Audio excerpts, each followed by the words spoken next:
ओम शांति। तो आज मैं आई हूँ ब्रह्म कुमारी सेंटर बीके विनीता दीदी से बात करने।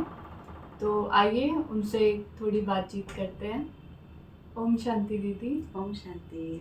तो मेरे मन में कुछ सवाल थे जो मैं चाहती हूँ कि आप उनके जवाब दें और मेरा मन हल्का करें। जी बिल्कुल। तो मेरा पहला सवाल यह था कि क्या ये आत्मा परमात्मा की संतान है? हाँ बिल्कुल, लेकिन इससे पहले हमें ये जानना होगा कि आत्मा क्या है ना। और फिर बात आती है कि आत्मा किसकी संतान है। तो आत्मा लाइक अ एनर्जी, ठीक है।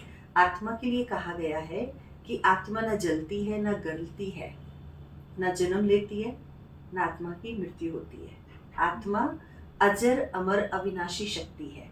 एक हमारे शरीर के माता पिता है, लेकिन वो हम सबके अलग अलग है। लेकिन जो हम आत्माओं का माता पिता है वो परमात्मा है।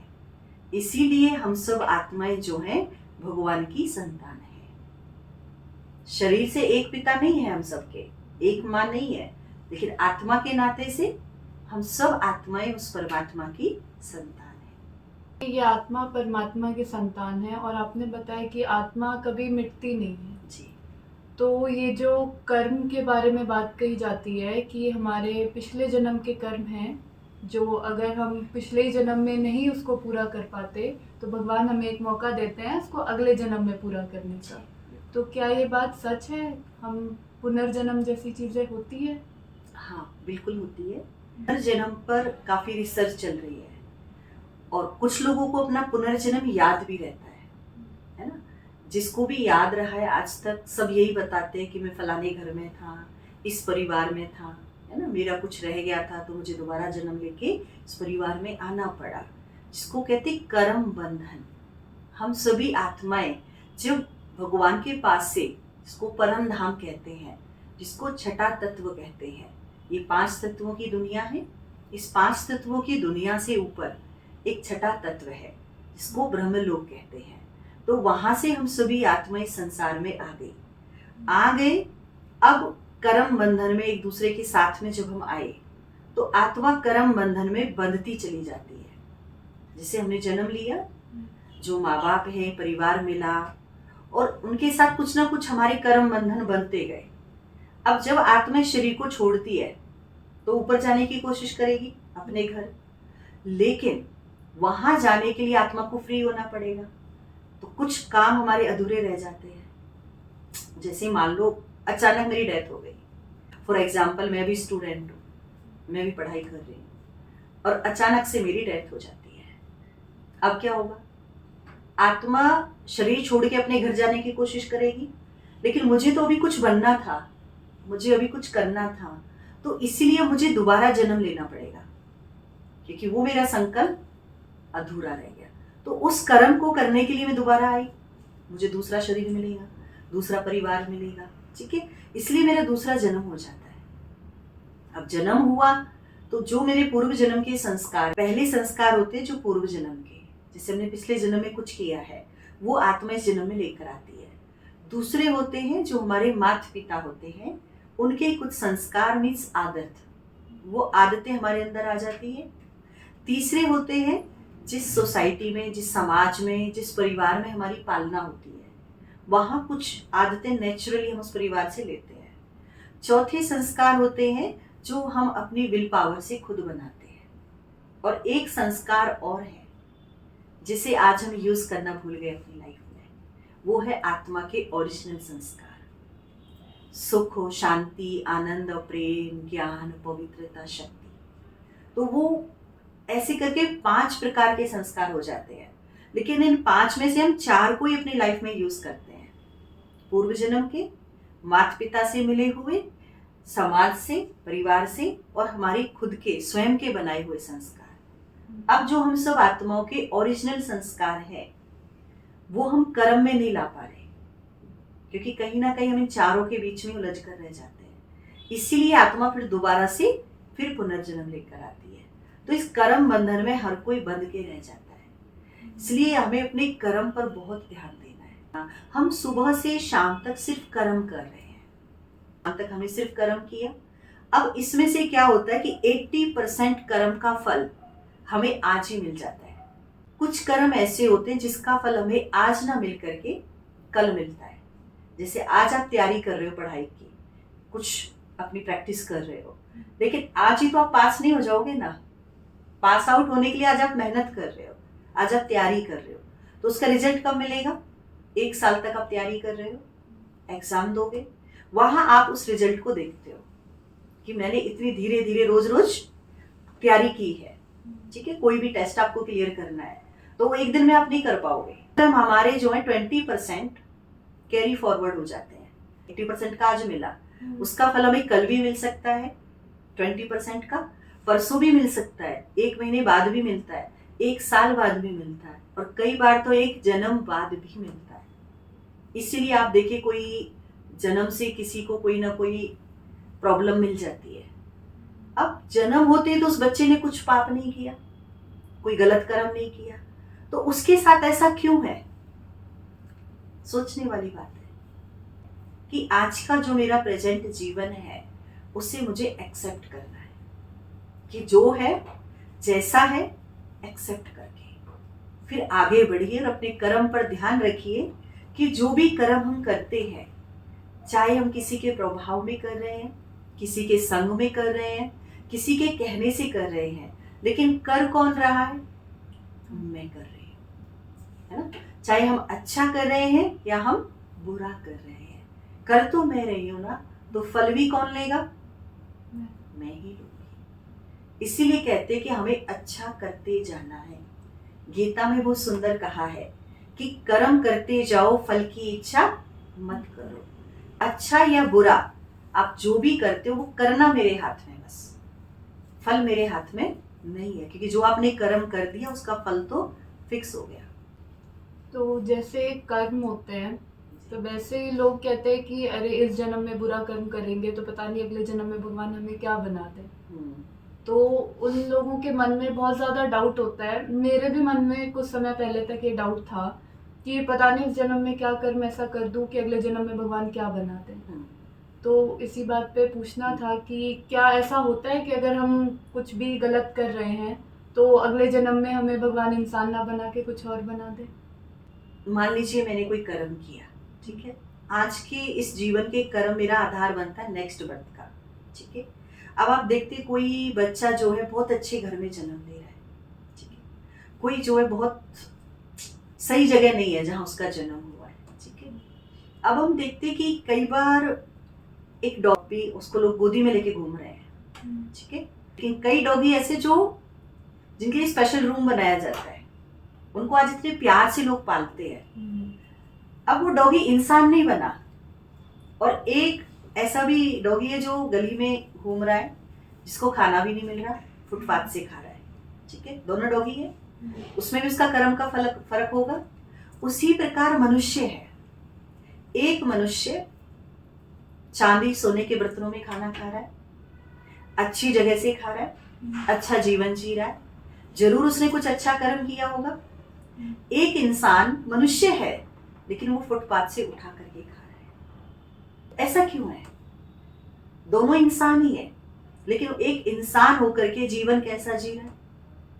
आलीशान जी रहा है, और एक इंसान होके जानवरों से भी बदतर जीवन जी रहा है। लेकिन वो जानवर नहीं बना वो मनुष्य ही, लेकिन वो कहीं ना कहीं उस मनुष्य जीवन में अपने कर्मों को क्लियर कर रहा है। जेल में देखें, कई कैदियों को हाई सिक्योरिटी में रखा जाता है, उनको वहाँ कमरे के अंदर बिल्कुल बंद रखा जाता है। कुछ कैदी होते हैं जिनको जेल में फ्री छोड़ा जाता है, काम भी करते हैं वो लोग अंदर। हम लोग यहाँ तिहाड़ जेल में सेवा के लिए जाते हैं, तो वहाँ पर हमने देखा है, हम कैदियों से मिलते हैं, उनको स्पिरिचुअल क्लासेस देते हैं, मेडिटेशन कराते हैं। तो कई जो कैदी होते हैं वो बड़े अच्छे अपना जीवन बड़े आराम से जी रहे होते हैं, और वो कहते हैं ठीक है दीदी, हमसे कोई गलती हो गई, कुछ ऐसा कर्म हो गया, उसकी सजा हम इसी जन्म में भोग रहे हैं, अच्छी बात है। वो निश्चिंत हो जाते हैं और वहाँ पर वो जॉब भी करते हैं और अपने जीवन को वहाँ भी वो बहुत अच्छा कर लेते हैं। लेकिन कई कैदी ऐसे होते हैं जिनको हाई सिक्योरिटी में रखना पड़ता है, उनको वो जेल के अंदर भी बाहर फ्री नहीं छोड़ते। तो हमने ऐसे उनसे पूछा था कि ऐसा क्यों? कहते हैं वो अगर जेल में उनको बाहर भी छोड़ दिया जाए वो लोगों को नुकसान पहुंचाएंगे। अब देखिए एक शेर है, शेर को पिंजरे में रखा जाता है, क्यों? क्योंकि खतरनाक, क्योंकि वो लोगों को नुकसान पहुंचा सकता है। हम्म, अब एक मनुष्य है, उसको भी आज पिंजरे में कैद करके रखा जा रहा है, क्यों? वो भी जानवर वो भी बनते नुकसान हैं। पहुंचा सकता है मनुष्यों को। तो उस शेर और उस मनुष्य में, जानवर और मनुष्य में क्या फर्क है? सिर्फ शरीर का, कर्म का फर्क नहीं है। उसको रिजल्ट वही मिल रहा है। एक शेर को, जानवर को पिंजरे में कैद किया जा रहा है, एक मनुष्य होते हुए भी वो पिंजरे में कैद होकर जीवन जी रहा है। तो क्या फर्क है? कर्म का। वो नॉर्मल मनुष्यों की तरह फ्रीली बाहर नहीं घूम सकता है, क्योंकि वो लोगों को नुकसान पहुंचाएगा, है ना? तो कर्म के अनुसार मनुष्य जानवर नहीं बना, शेर नहीं बना, बना वो मनुष्य ही, लेकिन वो जीवन कैसा जी रहा है? जानवरों जैसा, पिंजरे में कैद। तो जरूरी नहीं है कि हमें पशु पक्षी जीव जंतु बनकर ही अपने कर्मों को क्लियर करना हो। मनुष्य मनुष्य बनकर ही अपने कर्मों को चुकतू करता है, क्लियर करता है, अच्छा या बुरा। अच्छे घर में भी जन्म मिलता है, अच्छा परिवार मिलता है, अच्छी शिक्षा मिलती है, हम और अच्छे बनते चले जाते हैं। और कुछ ऐसा हो गया मान लीजिए जो हमें नहीं पता, अब हमें थोड़ी पता हम पिछले जन्म में हमने क्या किया होगा, लेकिन आज हमारे पास एक अपॉर्चुनिटी होती है, इतनी समझ होती है कि आज जो मैं करूं वो मेरे आज को भी अच्छा बनाए और मेरे कल को भी अच्छा बनाए। जैसे कहते हैं ना, पास्ट की चिंता नहीं करनी है, पास्ट हो चुका है। फ्यूचर की भी चिंता नहीं करनी है, क्योंकि वो भी आया नहीं है। तो आज का दिन मेरे पास है, तो वर्तमान में जीना, ये राजयोग मेडिटेशन हमें सिखाता है कि हमें ना पास्ट में जीना है ना फ्यूचर में जीना है, हमें प्रेजेंट में जीना है। तो इसलिए हमें चिंता की बात नहीं है, लेकिन हमें समझ करके सिर्फ कर्म अच्छे करते जाना है। तो करने के लिए क्या रोज प्रार्थना करना जरूरी है? क्या भगवान को रोज याद करना जरूरी है? हाँ बिल्कुल। प्रकृति ने इतना कुछ दिया है, हमें प्रकृति का थैंक्स करना होता है। हमारे साथ कोई अच्छा व्यवहार करता है, कोई अच्छी बात करता है, हम उसको लास्ट में थैंक्स कहते हैं, शुक्रिया, थैंक्स, आपने मेरे लिए काम किया, आपसे मिलके अच्छा लगा, है ना? माँ बाप का थैंक्स करते हैं, उन्होंने जीवन दिया। अपने टीचर का थैंक्स करते हैं, अपने दोस्तों का थैंक्स करते हैं। तो प्रार्थना माना एक रीति से भगवान को थैंक्स करना। उसने हमें इतना श्रेष्ठ जीवन दिया है, हाथ पैर सब ठीक हैं, हम देख सकते हैं, हम बोल सकते हैं, हम जो चाहे कर सकते हैं। तो इसके लिए भगवान को शुक्रिया करना, थैंक्स करना तो बनता है। तो थैंक्स करेंगे तो अच्छी फीलिंग आएगी, हम खुश रहेंगे। हम थैंक्स क्यों करते हैं? एक दूसरे का खुशी मिलती है, अच्छा लगता है ना? तो ऐसी भगवान को भी हम थैंक्स करें, वो शुक्रिया करना है। तो डेली कीजिए, कोई नुकसान तो है नहीं, है ना? फायदा ही होगा जीवन में, खुशियां बढ़ेंगी, आज जो अच्छा है वो और अच्छा रहेगा सदा। तो बिल्कुल करना चाहिए।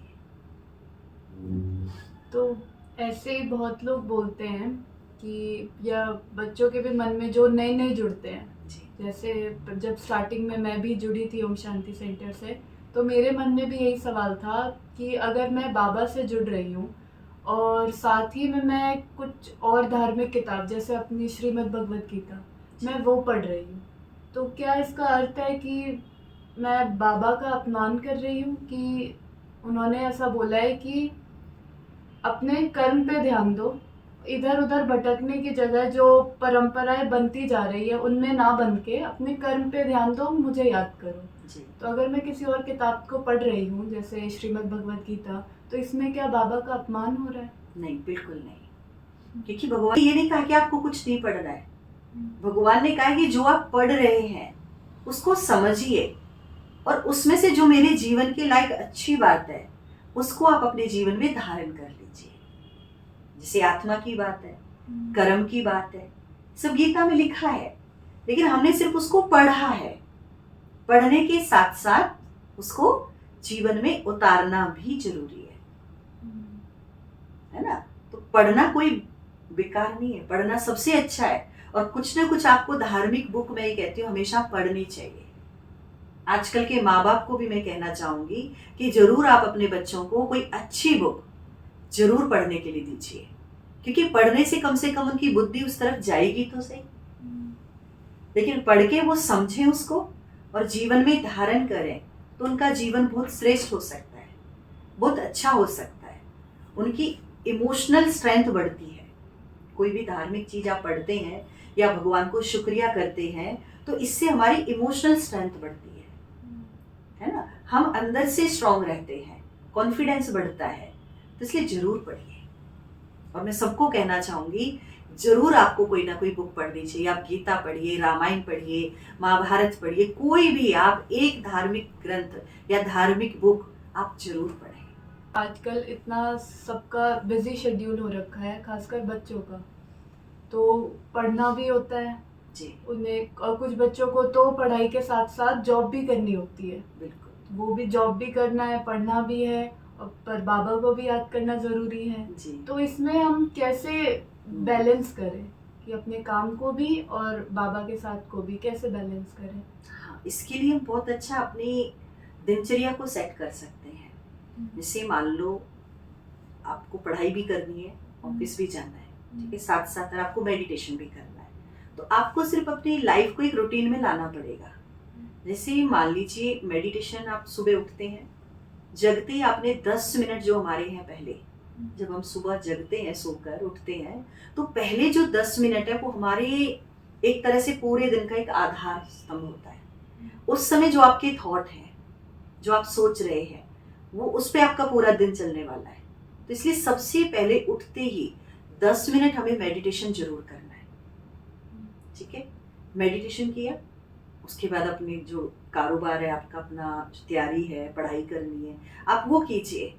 उसके बाद आपको ऑफिस जाना है, तो जो स्पिरिचुअल स्टडी है, जिसको हम लोग मुरली कहते हैं, आप स्नान आदि से फ्री होकर के आप 10 मिनट में वो मुरली पढ़ लीजिए, क्योंकि उसमें बहुत पॉजिटिविटी है।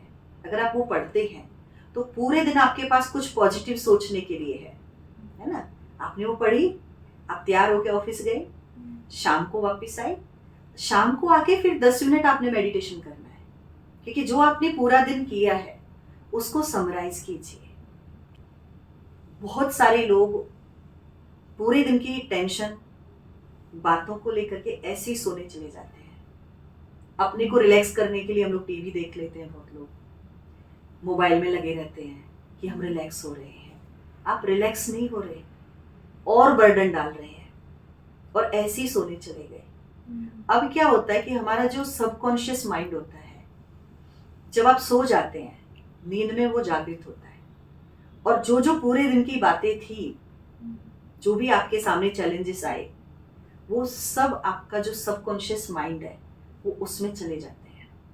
इसलिए जब आप सुबह उठते हैं, आप सब भूल जाते हैं कल क्या हुआ था, ठीक है। लेकिन आप भूले नहीं हैं, वो आपके अंदर गहराई में चला गया है। जैसे ही कोई, मान लो आज घटना हुई, अब आप ऐसे ही सो गए, सोने के बाद क्या होता है, वो आपके सबकॉन्शियस माइंड में चला गया, पीछे चला गया, ठीक है। एक कॉन्शियस माइंड होता है, एक सबकॉन्शियस माइंड होता है। कॉन्शियस माइंड है जो हमें बता रहा है कि हमें क्या करना है, क्या नहीं करना है, कहाँ पर क्या बोलना है, क्या नहीं बोलना है। लेकिन जो सबकॉन्शियस माइंड है वो एक बच्चे की तरह है, वो बिल्कुल इनोसेंट है, वो चीजों को ग्रहण कर लेता है। तो आज जो हुआ उसने ग्रहण कर लिया और आप सोने चले गए। अब आप सुबह उठे, आपको याद नहीं है, क्योंकि हमारा जो कॉन्शियस माइंड है वो जागृत है।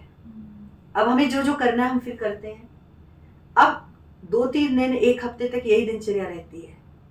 तो अब जो सबकॉन्शियस माइंड में चला गया, अब वो आपके संस्कारों में आना शुरू हो जाएगा। लगभग 21 दिन में आपकी कोई एक आदत पक्की हो जाती है।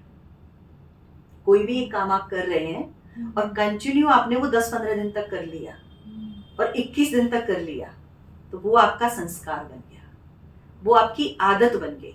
अब क्या होगा, अब आपको सोचना नहीं पड़ेगा, वो अपने आप आपके अंदर आ जाएगा।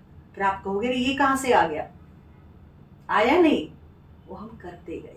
इसीलिए मेडिटेशन से क्या फायदा होता है कि 10 मिनट में आपने दिन में जो जो किया उसको समराइज किया, कुछ नेगेटिव हुआ कुछ पॉजिटिव हुआ, भगवान के सामने अपने ध्यान में मेडिटेशन में उस बात को आपने रख दिया। जैसे हम मम्मी पापा को अपनी बात बताते हैं, लेकिन कई बार ऐसा है कि आप हर बात मम्मी पापा को नहीं बताते हैं, है ना। कुछ बातें ऐसी होती है जो आप नहीं बता सकते, आप बताना नहीं चाहते हैं, आप दोस्तों को बताना चाहते हैं, कई बार दोस्त भी नहीं है, तो आप परमात्मा को अपना दोस्त बना लीजिए और उसको आपने दिन की पूरी बात बता दी और आप फ्री हो गए। तो अब वो बातें आपके सबकॉन्शियस माइंड में नहीं जाएंगी। जब आप फ्री होकर सोने जाएंगे तो सुबह आप एक नई ऊर्जा के साथ जगते हैं। और फिर मेडिटेशन से आपने उठते ही अपने आप को संकल्प देना है कि मैं बहुत भाग्यशाली आत्मा हूँ, मैं भगवान की संतान हूँ, वो सदा मेरे साथ है, वो हर पल मेरा साथ निभाते हैं, ठीक है। मैं उनकी छत्र छाया में हूँ, है ना। नजर नहीं आते लेकिन हर पल हर समय वो मेरे साथ है। जब इस रीति से हम अपने आप को परमात्मा की छत्र छाया में ले आते हैं, डेली सेंटर नहीं जा सकते, लेकिन आप, मैं कहूँगी हफ्ते में एक दिन जरूर सेंटर जाइए। क्यों? एक दिन जाने से क्या होगा कि एक तो आपको पूरा जो वीक आपने किया है, एक आपको कुछ अलग काम करने को होगा, दूसरा आप वहाँ अनेक लोगों से मिलोगे, है ना, वैरायटी आएंगे, आप औरों को भी देखोगे कैसे अपनी लाइफ को मैनेज कर रहे हैं, है ना। ईश्वरीय परिवार है, तो परिवार का जब संग मिलता है तो उससे खुशी और उमंग उत्साह हमारे जीवन में बढ़ता है। तो ईश्वरीय परिवार बहुत प्यारा परिवार है, परिवार से मिलकर के हम एक तरह से रिचार्ज हो जाते हैं। तो इसीलिए हफ्ते में एक दिन भी सेंटर अगर आप आते हैं और डेली आप मुरली पढ़ते और मेडिटेशन करते हैं, तो मैं समझती हूँ आपकी लाइफ बहुत इजी मैनेज हो जाती है और आपका जो डेली का स्ट्रेस लेवल है वो भी कम होता है। तो आराम से कर सकते हैं, जैसे कि अभी हमारी बुद्धि छोटी है क्योंकि अभी हम छोटे हैं जी। पर मेडिटेशन करने में जो हमसे ज़्यादा उम्र के हैं, जैसे लगभग 40 से ऊपर वाले, उनको मेडिटेशन करने में परेशानी आती है। तो बड़े लोगों से ही मिलके हमारी सोसाइटी बनती है जी। तो ऐसा क्यों है कि उनमें आजकल ज़्यादा गुस्सा है। जैसे कि बच्चे बड़ों से सीखते हैं पर आजकल बड़े इतना ज़्यादा गुस्सा करते हैं कि बच्चे उनसे दूर जाना चाहते हैं। तो कई तो ऐसे मेरे भी दोस्त हैं जो बोलते हैं कि घर में रहने का मन ही नहीं करता क्योंकि मम्मी पापा पूरे दिन लड़ते रहते हैं। तो ये क्यों है ऐसा, सोसाइटी में इतना गुस्सा आजकल क्यों है कि वो ये भी नहीं देखते कि उनका प्रभाव उनके बच्चों पर ही कितना विपरीत जा रहा है। इसका एक कारण है क्योंकि जो आज 40 से ऊपर हैं या 35 से ऊपर हैं एज के हैं, वो कहीं ना कहीं पैसा कमाने के पीछे, ठीक है, पैसा बुरा नहीं है, कमाना चाहिए, अच्छी बात है, लेकिन कहीं ना कहीं वो मेडिटेशन करना, अपने रिश्तों को संजो के रखना, उनको कहीं ना कहीं वो भूल चुके हैं और वो मेडिटेशन नहीं कर रहे, वो धार्मिक चीजों से नहीं जुड़ पा रहे हैं, जुड़ भी रहे हैं तो ऊपर ऊपर से जुड़ रहे हैं, दिल से नहीं जुड़ पा रहे हैं। और जब दिल से नहीं जुड़ रहे तो वो चीज हमारी लाइफ में नहीं है। तो जो फ्रस्ट्रेशन है, एक बिलीफ सिस्टम को लेके चल रहे हैं कि अगर मुझे गुस्सा आ रहा है तो गुस्सा निकाल देना है, इससे क्या होगा, मेरा स्ट्रेस रिलीज हो जाएगा, ठीक है। अब यहाँ पर एक बात सिद्ध होती है कि हम गुस्सा करते जा रहे हैं, एक बार निकाला, 2 बार, तीसरी बार, चौथी बार हम करते जा रहे हैं, तो जो हम करते जा रहे हैं वो बढ़ता जा रहा है, ठीक है। अब बढ़ता जा रहा है और वही गुस्सा बच्चे देख रहे हैं, ठीक है। तो क्या करना चाहिए, हमें गुस्से को पहले तो समझना है कि हम गुस्सा कर क्यों रहे हैं। कई लोग कहते हैं गुस्सा आ जाता है, तो गुस्सा आता नहीं है, गुस्सा हम करते हैं और सोच समझ के करते हैं। आप देखिए, कोई ऑफिस में काम कर रहे हैं, बॉस ने कुछ ज्यादा काम दे दिया, क्या वो बॉस के सामने जाके गुस्सा करेगा? नहीं करेगा, वहां कैसे भी मैनेज करके वो काम करेगा। लेकिन जैसे ही घर आएगा, घर आते ही वो क्या सोच लेता है कि अब मैं गुस्सा कर सकता हूँ। इवन कई बार ऐसा होता है कि किसी और की बात होती है और हम किसी और पे गुस्सा निकाल रहे होते हैं, तो कहाँ निकाल रहे हैं, बहुत सोच समझ कर प्लानिंग के साथ हम गुस्सा कर रहे हैं। हमसे कोई छोटा है, पद में छोटा है, या किसी भी रीति से वो हमसे छोटा है, और हमें पता है कि यहाँ हम गुस्सा कर सकते हैं, तो वहां पर इंसान गुस्सा कर रहा है। इससे अगर वो ये समझे कि मुझे गुस्सा नहीं करना है, मुझे इस बात को समझना है कि गुस्से से काम नहीं होगा। और आपने देखा भी होगा कि जितने भी लोग गुस्सा कर रहे होते हैं वो बाद में यही कहते हैं कि हमारा काम और बिगड़ गया, गए थे ठीक करने और बिगड़ गया, बिगाड़ के आ गए। तो गुस्सा और आंधी तूफान दोनों एक जैसे हैं। इसमें हमें बाद में पता चलता है कि क्या क्या नुकसान हुआ है ना। लेकिन वो एक दिन में हमारी आदत नहीं बनी है, ये धीरे धीरे धीरे धीरे थोड़ा थोड़ा किया, करते करते वो संस्कार बन गया।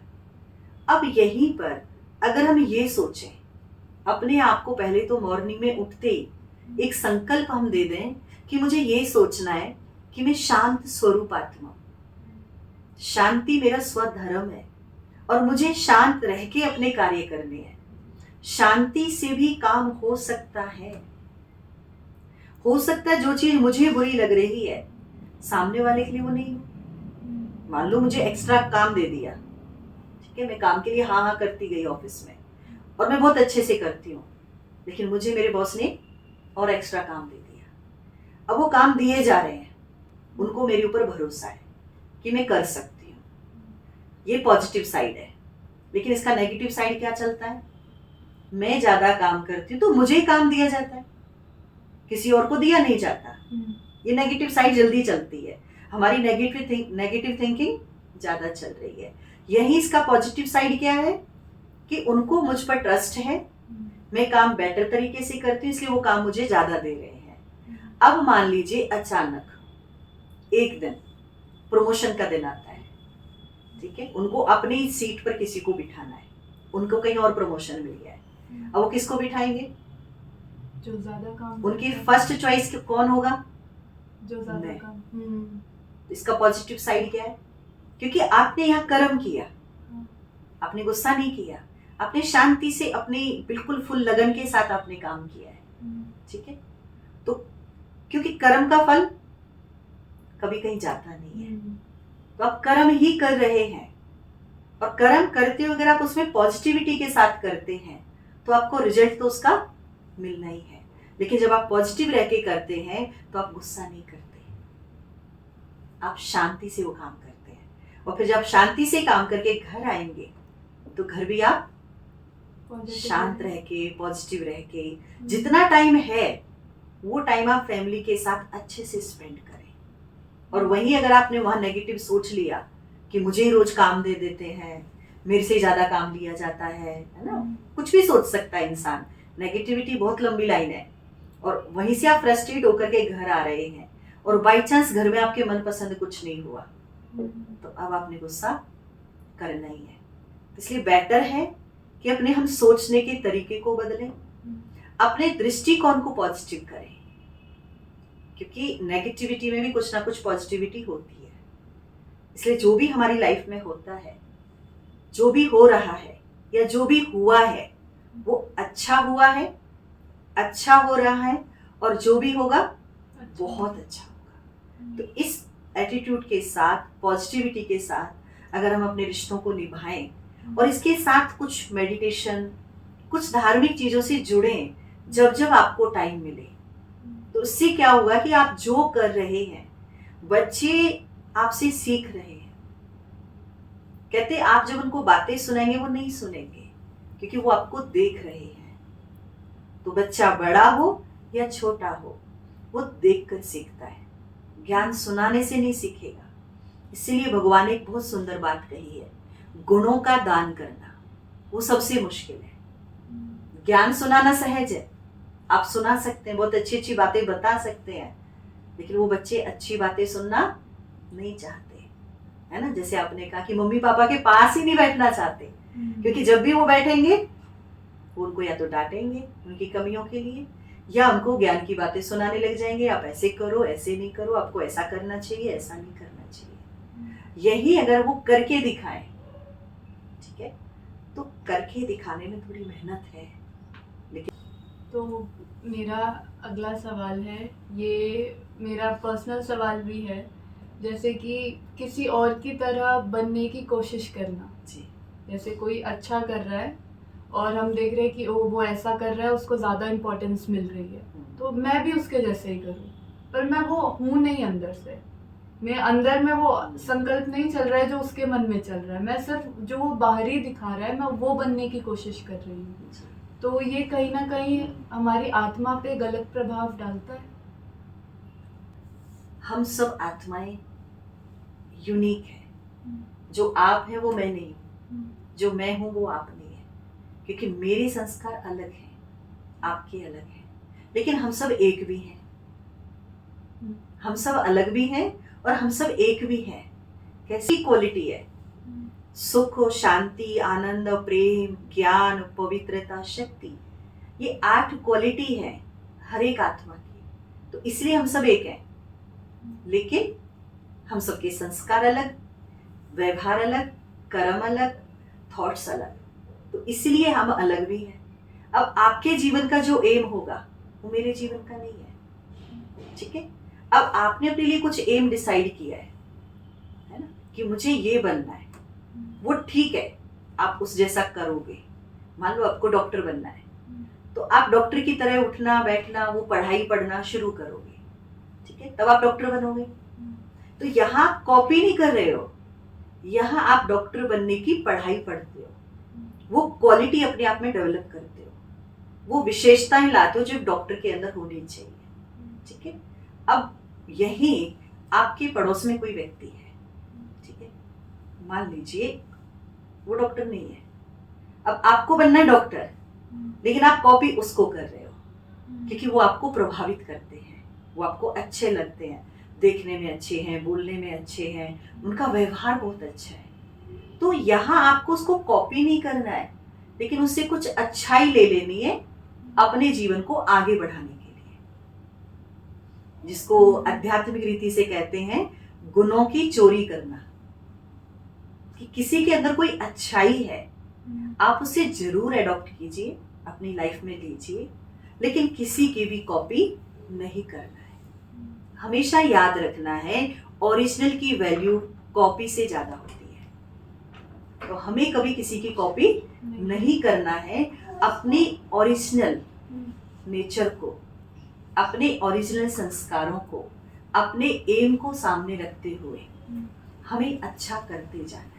और उसमें डेफिनेटली कुछ अच्छे लोग हमारे आसपास हो सकते हैं, जिनके अंदर हमें विशेषताएं दिखेंगी, हमें वो अच्छे लगेंगे ना। बचपन में पूछते थे ना कि आप किससे इंस्पायर हैं, ना? आप अपनी लाइफ को इंस्पायर करते हैं कि मुझे इनके जैसा बनना है, मेरी लाइफ इनसे इंस्पायर है ना? एम लेते हैं। लेकिन जो उनकी लाइफ के चैलेंजेस थे, जो उनका जीवन था, वो आज हमारा नहीं है। तो जो उन्होंने अपनी लाइफ में किया वो हम सब नहीं कर सकते, लेकिन जितना हम अच्छा कर सकते हैं, किसी के अंदर मुझे अच्छाई नजर आ रही है तो उसे अपने जीवन में लाने की कोशिश करो। लेकिन ये ध्यान रखना है कि उसी के जैसा उठना बैठना, उसी के जैसा चलना, कहीं चलने की कॉपी करने लग जाते हैं हम किसी के साथ रहते हो। इवन हम बोलने की कॉपी करने लग जाते हैं, जैसे वो बोल रहे हैं ऐसे हम भी बोले। नहीं, ये गलत है, यहाँ आप गलती कर रहे हैं। उसकी क्या क्वालिटी है? मान लो अपने काम को बहुत शिद्दत से करते हैं, बहुत रिस्पेक्टफुली, बहुत रिलैक्स होके करते हैं, आप ये विशेषता ले लीजिए कि मुझे अपना जो भी काम करना है मुझे बहुत रिलैक्स होके करना है, बहुत आराम से करना है, बहुत शांति से करना है। ये वैल्यू आपने ले ली अपने अंदर, उसे लाना भी अपने जीवन में, लेकिन किसी से प्रभावित होकर के सेम उसकी कॉपी नहीं करनी है, ठीक है? कॉपी नहीं करना है कभी भी। वैल्यू को जरूर ले लीजिए, लाइफ काम आएगी। आखिरी सवाल ये है कि किसी भी संस्था से जुड़ने के लिए हमें एक प्रेरणा चाहिए होती है। जैसे मेरे लिए प्रेरणा थी शांति, कि मुझे जो बाबा के घर में शांति मिली वो मुझे कहीं नहीं मिली। तो बाबा से जुड़ने का मेरा तो प्रेरणा यही था कि शांति। पर आप तो इतने सालों से जुड़े हुए हो और आप तो पूरी तरीके से समर्पित हो सेंटर की तरफ। तो आपके लिए वो एक क्या प्रेरणा थी कि हाँ अब यही है जो मुझे बाबा से जोड़ रहा है? मेरे लिए मेडिटेशन। जब मैं पहली बार क्लास में गई थी तो वहाँ मेडिटेशन करा रहे थे। मैंने कुछ सुना नहीं था, कुछ पता नहीं था, बस वहाँ मेडिटेशन कराया तो मुझे कुछ मालूम नहीं था। तो लेकिन मैं बैठ गई और कमेंट्री जैसे हम कराते हैं, कमेंट्री के साथ मेडिटेशन कराया गया। हम अपने को आत्मा समझा और परमात्मा के पास गए, शक्ति ली, और देन फिर हमने प्रकृति के पांचों तत्वों को सकाश दी, जल, अग्नि, पृथ्वी, वायु, आकाश। तो उस मेडिटेशन को 10 मिनट का ही वो मेडिटेशन था। वो जब मैंने किया तो उसको करके मुझे एक चीज महसूस हुई कि कुछ मिला, कोई एनर्जी, कोई शक्ति मिली। और जब हमने प्रकृति के तत्वों को सकाश दी तो कोई एनर्जी मुझे ऐसी वाकई में फील हुआ कि कुछ एनर्जी गई है। तो मैंने कहा ये कुछ अच्छी चीज है, करनी चाहिए। मैंने फिर मेडिटेशन अपने आप करना शुरू कर दिया, जो सीखते, सुनते, करते डेली मैंने करना शुरू किया। पहले मैंने शाम के टाइम करना शुरू किया क्योंकि मेरे पास वही टाइम होता था। फिर मैंने अमृत वेला 4 बजे उठना शुरू किया, और 4 बजे से 5 बजे तक जब मैंने मेडिटेशन किया उसमें अलग ही एनर्जी फील होती थी। फिर सीखा मैंने मेडिटेशन, सेंटर गई, क्लास की, जो 7 डेज क्लास होती है हमारी, वो किया। और मेडिटेशन करते करते मुझे एक चीज महसूस होती है कि मेडिटेशन लाइक अ एक्सपेरिमेंट। इसमें आप एक एक्सपेरिमेंट करते हो अपने ऊपर, अपने रिश्तों पर, परिवार में, प्रकृति के तत्वों पर, लोगों पर, है ना। एक्सपेरिमेंट माना कि आप जो सोच रहे हैं, एक थॉट एनर्जी हमारे आसपास क्रिएट होती है। जो भी हम सोचते हैं, अगर आप पॉजिटिव सोचते हो आपका एक ऑरा बन जाता है पॉजिटिविटी का। और अगर आप बहुत नेगेटिव हो, बहुत नेगेटिव सोच रहे हो, तो एक नेगेटिविटी का ऑरा बन जाता है ना। आप देखो किसी के पास आप बैठो आपको अच्छा नहीं लगता है ना, किसी के पास बैठो बहुत अच्छा लगता है। तो ये मेडिटेशन और देन हमारा जो थॉट प्रोसेस है उससे बनता है। तो मेडिटेशन हमारे थॉट प्रोसेस को प्यूरिफाई करता है। एक एक विचार के अंदर, एक एक थॉट के अंदर एनर्जी आती है, एक एक थॉट पॉजिटिव होता है। और आपके मेडिटेशन मुझे मेरी लाइफ में हेल्प कर रहा है। तो देन प्रूफ, तो इसने मुझे खींचा है कि आपको 10 मिनट 20 मिनट मेडिटेशन करने में आप जो अपनी लाइफ में करना चाहते हैं, आपको कंसंट्रेशन के साथ तो अपना काम करना ही पड़ेगा, लेकिन कंसंट्रेशन को बढ़ाने के लिए मेडिटेशन हमें हेल्प करता है। क्योंकि मेडिटेशन में हमारा मन और बुद्धि दोनों एक हो जाते हैं। इसलिए हम बचपन से क्या सुनते हैं, टीचर भी कहते हैं मन लगा कर पढ़ो, है ना, क्योंकि मन ही भाग रहा है। मेडिटेशन मन को और बुद्धि को एक कर है, देन कंसंट्रेशन हो जाती है। जब आपकी कंसंट्रेशन अच्छी है आप हर कार्य को बहुत अच्छे से परफेक्ट करेंगे, चाहे फिर आपका वो कोई भी काम हो। तो इसने मुझे इंस्पायर किया। तो मेडिटेशन करना बहुत ज़रूरी है सबके जीवन में। ये मेरा आखिरी सवाल था, मेरे सारे सवाल खत्म हुए जी। Thank you. ओम शांति। ओम शांति।